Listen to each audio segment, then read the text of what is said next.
David is a guy with ambitions. He wants to do something big, and he knows that to achieve more, he'll have to lead a team one day. He figures he'll get some practice. He approaches groups with some interesting ideas, and they respond positively. But it seems that every time he tries, he fails. He has no idea how to lead, how to get people to move in a productive direction. He doesn't always stay on task himself. He knows he needs to instill a culture in his team. He doesn't give up, and one day he discovers Jocko Willink's 4 main principles of leadership. He hopes that one day he can utilize these properly to lead himself and his team to complete their mission and have their project succeed. Number 4. Cover and move. Essentially, cover and move is teamwork. This seems like a straightforward principle, but isn't always. Jocko uses the example of 2 companies that can't get along. One creates a product, Harvey's, and the other distributes it, Ace Delivery. The Harvey's employees are angry because Ace Delivery employees take way too many breaks. This causes Harvey's to miss their clients' deadlines, which in turn makes them look bad. Harvey's would simply solve the issue by switching distributors. But both companies are owned by the same parent company, and so are forced to use Ace Delivery services as a way of saving money.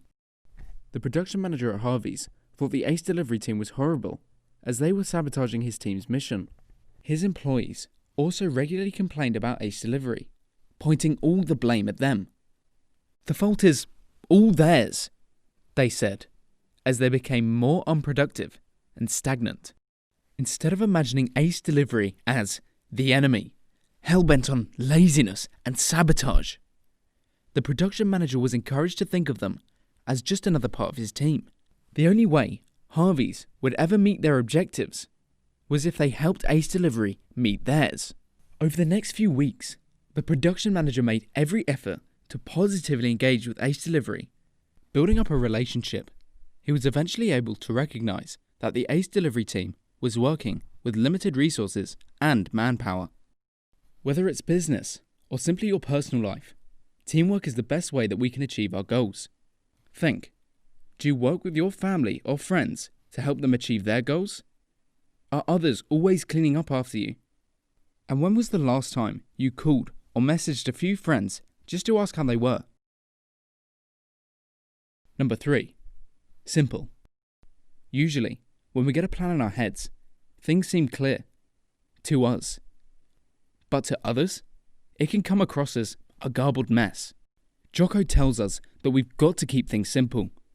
Your team won't understand what you want them to do if you don't make it simple and clear for them to understand.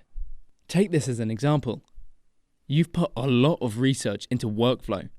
You spent hours looking at videos and maybe even read a book on it. You pour over your complicated notes and finally present them to your team.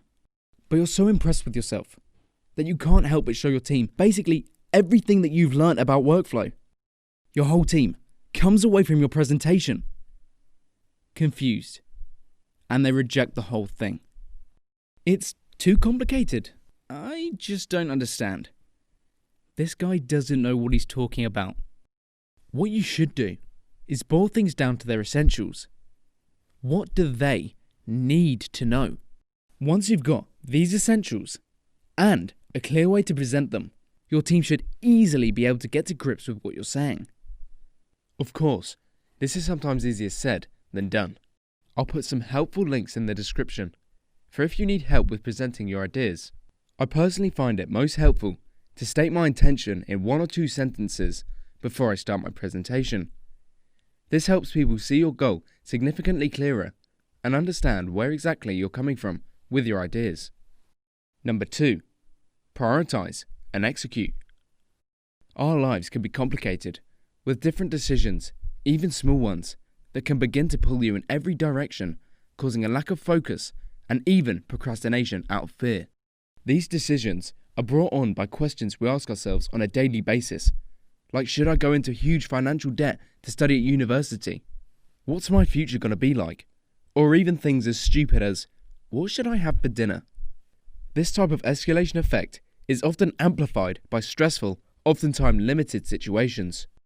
In any situation, Jocko tells us that we should use a strategy of prioritize and execute to effectively combat escalation and being overwhelmed. Prioritize and execute is exactly what it says on the tin. Prioritize your problems by making a list, number them, and execute their solutions in order, starting with the most important. This method is so useful for dealing with issues on a personal or team basis that Jocko claims as SEAL teams got more and more of a grasp of this tactic, the more and more effective they would become on the battlefield. So how does this apply to your team? Well, it's quite simple. Make a list of your team's biggest issues to success and rank them in order of importance. Finding more investors for your latest project, for example, is much more important than fixing the broken coffee machine, although everyone might be complaining about it. Once you have this list, you and your team can come up with and execute the solutions to these problems, in the order which really makes the most sense. Number 1. Decentralized command. To explain decentralized command, Jocko uses the example of a company president with an organizational structure that doesn't use decentralized command. Every branch of the company gains more employees based on its success. But the excess of employees in any branch doesn't change the organizational structure of the company at all. More people are simply piled under one leader until the branch stops growing. The problem is that one leader can't manage more than 4 to 6 people at once. To stop the decline in growth at the company, the president had to instigate decentralized command. Instead of piling all his new employees under one leader, he would reorganize their structure so that every leader in the chain only had a maximum of a handful of people that they had to manage. Okay, so you might not be the leader of a big company, or even a very big team for that matter, but think, are you, or your boss, making all the decisions and micromanaging everyone and everything?